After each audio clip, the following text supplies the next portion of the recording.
You want a wonga? Yup, yup. Jabba ate all the yub nub. Hello, my friends, and welcome back to Player Display.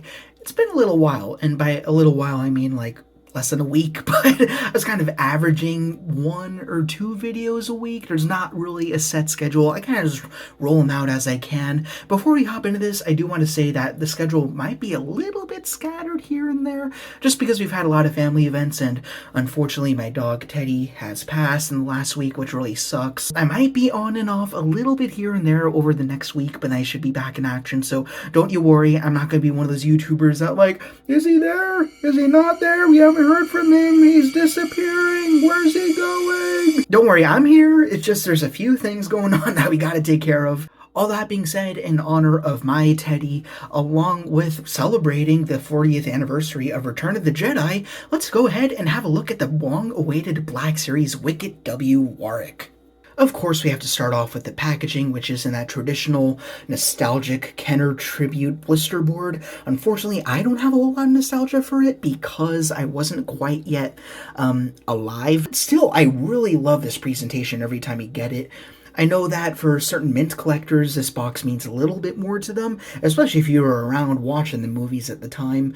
But still, I love getting these cards. They are really cool to open up, and it's kind of like, hey, generation born after the OT, here you go. This is kind of what it felt like, just a little bit bigger. If you know the Kenner packaging, or at least are familiar with the retro-themed boxes that Hasbro's been doing, this is pretty much what you get. You get the bubble in the front, along with most of the box devoted to just pretty much deco of the character, Return of the Jedi at the top, Wicket in the very classic font, along with the Kenner logo, which is now defunct, but it is how Star Wars toys began, so rest in peace, brave soldier of the toy-loving community. Up to the back, the nostalgia continues. You have these cells of different figures you can also get in this wave. Again, very similar to how these figures were originally packaged back in years of yore. And then down here, you have a little bit of a description further explaining why this packaging is so important and special to the avid Star Wars figure collector.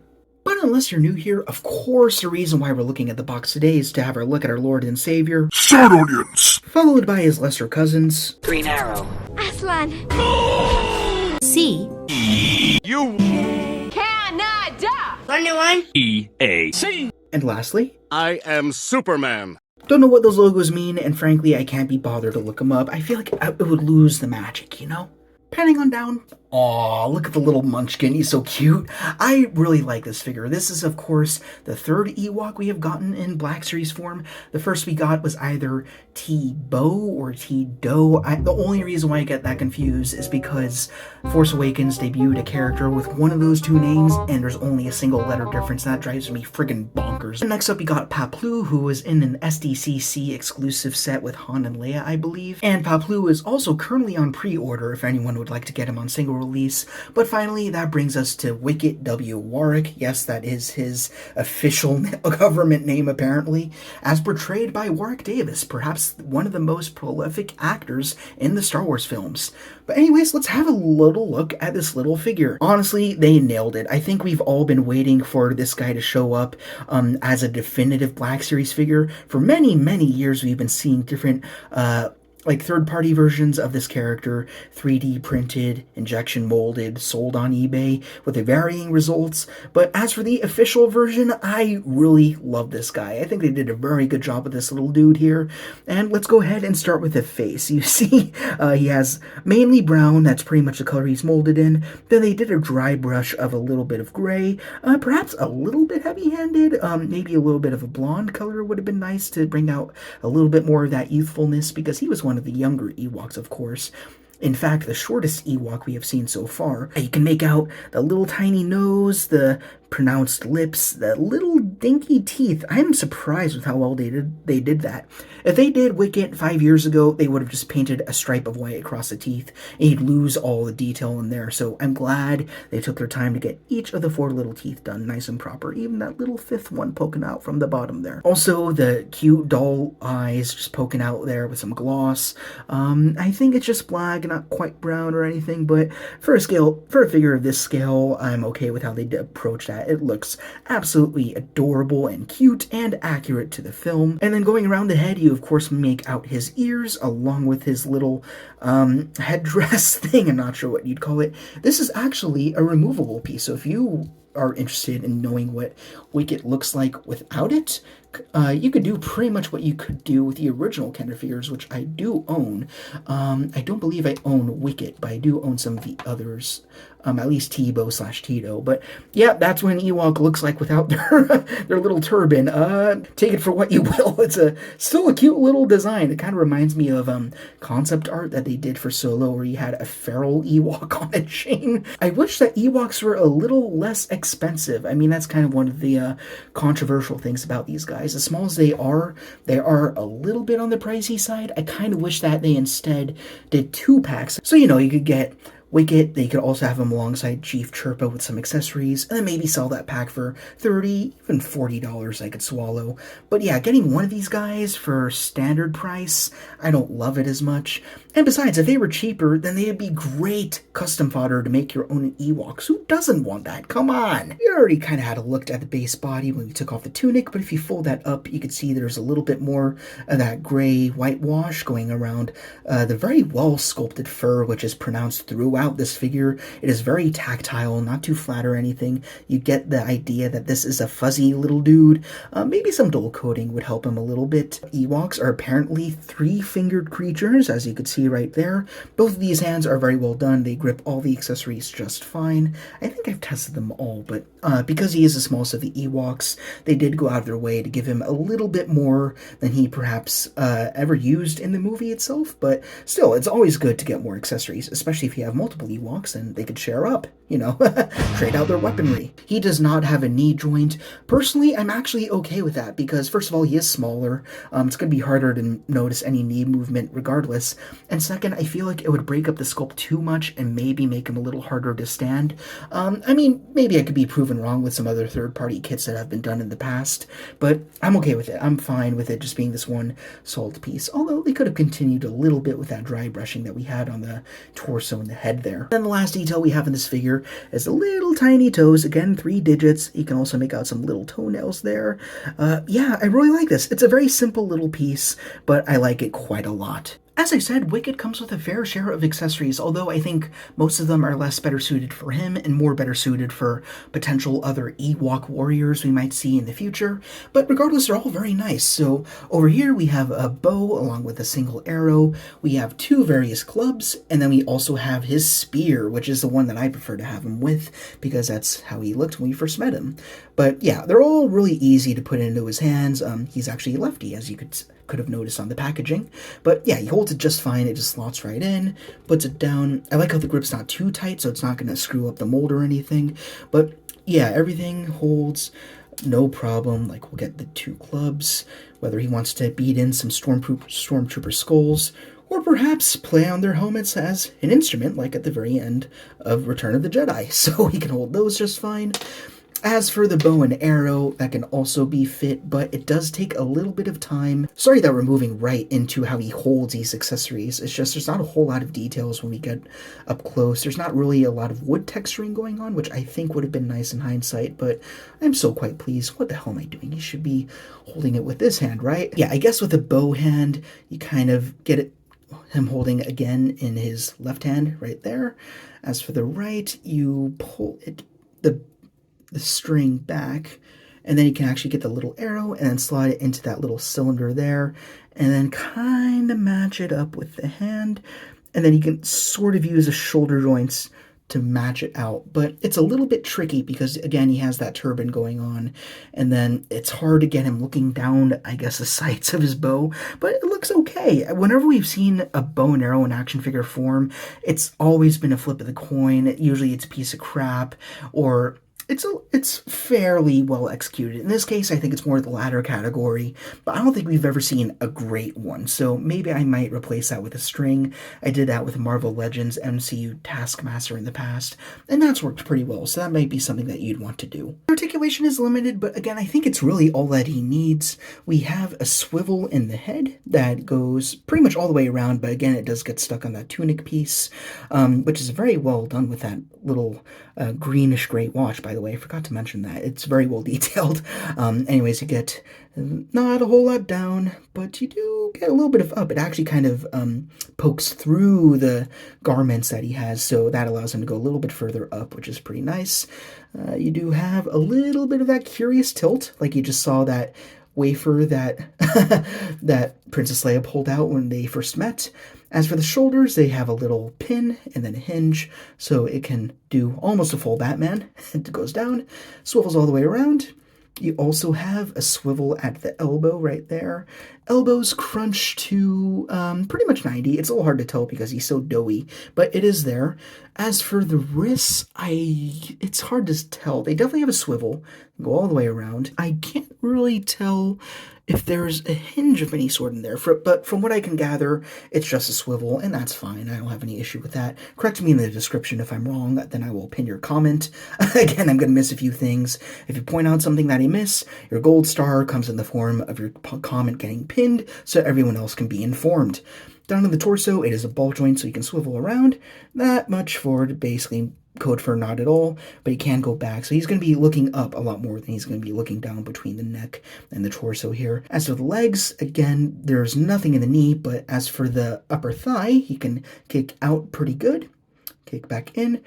As for forward, not too shabby. Back, pretty much just as much, so that's pretty good. So you can get him in all the running positions that you want, no problem. Like, I literally just slapped him down, and yeah, he looks pretty kinetic, or rather curious, like he's looking around for Yub or something. As for the ankles, forward and back, very, very good. And then also they even squeeze in some rockers, so I really like this little guy. Again, I wish Ewoks were a little cheaper, so you could build out our army a little bit more, but still, I like him a lot. He's very, very fun and very, very cute. Now, whenever we make our way to size comparisons, I usually brush through them pretty quickly because we usually know the name of the game in terms of scale and then how they compare against figures we've seen in the past. But as for Ewoks, I will make an exception because they are shorter characters and it is worth looking at them across different figures. So I have a variety of Return of the Jedi characters here to give you somewhat of a gauge. So from left to right, I have Zalbar from KOTOR because I unfortunately do not have Chewbacca on hand at the moment. Next to him, we have the Amazon release of Emperor Palpatine, the one with the multiple heads, and he is also supposed to be a rather short character compared to other Star Wars Black series. Same can be said about the archive version of Princess Leia in her Bausch uniform. Bausch is how I say it, and that's how I'm going to continue to say it, so don't be racist, I guess, or something. That's worth mentioning that she's an archive release because this version is shorter than the version that they released before. They did something in the legs or the torso to make her more Leia-sized. So, yeah, if you get another, like, Endor Leia, then this should give you a good gauge as to how he would scale compared against her. We also have everyone's favorite Twi'lek.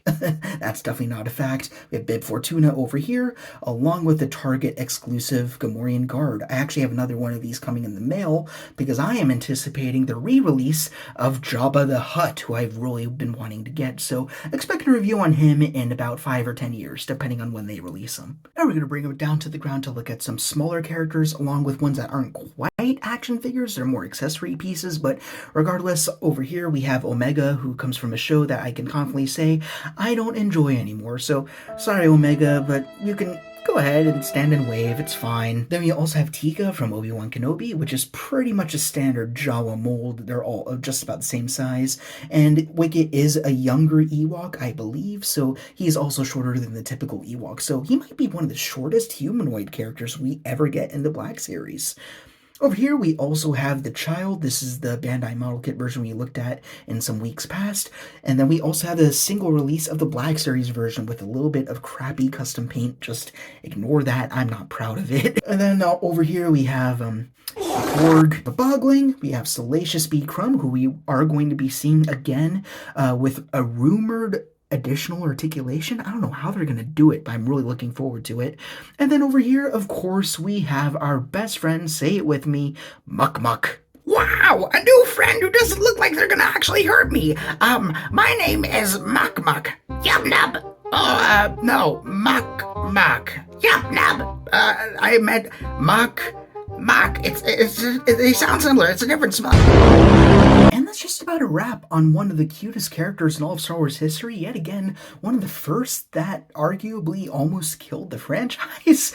I feel like ever since the Ewoks, we've always had some character or species that has quote-unquote killed the franchise, yet it's still going strong. We had the Ewoks, then we had Jar Jar, then we had Rey, then we had Porks. The strange thing about the Star Wars fandom is there's always going to be that one character that splits the fandom right in half. But I've never had an issue with Ewoks, and I still don't, even though I wish they could have better explained in the movie why they were so strong against the Empire. Like, if you watch my podcast, then you know there is a reason why the Ewoks were able to hold their own against the Stormtroopers. They were fighting against bigger beasts, and they were well trained to use nature as their strongest weapon, so it really wasn't far-fetched that they were able to take down the Empire, but that only comes into view when you look at the expanded universe material, so I don't blame you if you dislike the Ewoks for what they are. But that being said, Wicket, come on. I'm really glad with how they've executed him, and I hope that he serves as a good template for Ewoks in the future. And more importantly, like I said, I'm really hoping that they release packs of Ewoks instead of them being standard releases for normal price. Like, even if they tick up the price, I'd still be more happy to buy Ewok packs. They'd be so fun to army build and just have them go toe-to-toe, or rather knee-to-toe against the Empire. I just think that would be a lot of fun. At the end of the day, really fun figure. I'm really excited to get him in some more pictures, size comparisons. You know that he's going to be a regular in those. He's just really cool. I like him a lot. So that pretty much concludes this review, but I did want to cover a few more notes before we close out if you'd like to stick around. Firstly, again, I'm going to be on and off like throughout this week and the next week. I've got a few little venues to attend to, but once all that's done, we should be back in the groove. You know, 1 or 2 reviews per week is my aim. Not going to give you specific days because I know as soon as I do that, I'm going to screw myself over. The second thing I wanted to mention is that we are, as of this recording, at 84 subscribers, which is absolutely nuts. I know that's rookie numbers in the grand scheme of YouTube, but still, I'm very proud of that, and I'm really happy you guys are enjoying the content.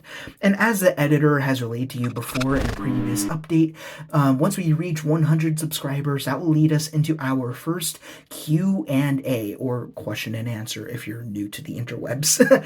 Basically, that's going to be an opportunity for you to ask me basically any questions you want. Questions about the channel, its future, figures you'd like to see reviewed, how these videos are done, or just questions for me and the editor in general. I mean, we'll answer any questions that you have. Like, are you going to review this figure? Are you going to review this brand? Or whatever, that's fine. Or you could just simply be asking where the hell we come from, Cotton Eye Joe, and that's all good. And you can put those comments in the bottom of this video, and then also when we do actually hit 100 subscribers, then the editor will be sure to release to you a more official announcement. And we're probably going to do that in the format of like a podcast. It's going to be more audio based. You can listen to it in the background. I don't know what we be doing in the front of the camera as I'm just answering some questions. Also, I totally lose focus as I'm playing with the toy. I want to give you guys good, solid answers, but literally all questions are up for grabs. I'm just very proud of this channel, especially, you know, like growing up with action figure reviews over the past 10 years, I almost said decades. I ain't that old. After watching people like the Foosh, Artemis Prime, Review Spot, and then a whole bunch of others, it's just really cool to be part of this community. I know I'm not a big name, nor do I plan to be, but it's just nice I can add my 2 cents in my own unique way. And just on the fact that we've done this much over, 3-4 months is pretty bonkers crazy. Again, we started with, God damn it, what's his name? Bill Burr. Just a minute. Hold on, give me a second here. That's right, Miggs Mayfeld. We started with Miggs Mayfeld on, I think, January 3rd, and oh man, we've made so much progress since then. I'm probably going to be giving you all the praises again when we do hit 100, but even so, thank you guys so much. This has been a lot of fun, and you really have been filling up a void that I've had since I've moved in my apartment. You've given me something to do, something to care about, and it's just been really, really cool. So thank you guys so much from the bottom of my heart. So thank you guys again so much for watching. This has been a wild time. Let's keep it going. So if you enjoyed this video and you'd like to see more stuff like this, then please, as per usual, be sure to Like, comment, And subscribe. or you'll never get a chance to try the company chocolates, and so much heart was put into them. to took me a while to get my thumb in the shot there. Once again, rock on, and I will see you all later. And an interesting fun fact, Ewoks didn't officially get their names until the merch came out. So basically until we got the official Wicket figure and there were like one or two other Ewoks, their species wasn't actually named until after the movie and the kids got a hold of the toys. So anyone who was alive during that period when those movies are coming out, let us know, what did you call the Ewoks coming out of the theater not knowing their official name? Like, you just call them teddy bear guys, teddy dudes, bear guys, bear, teddy, baby teddy. Hey!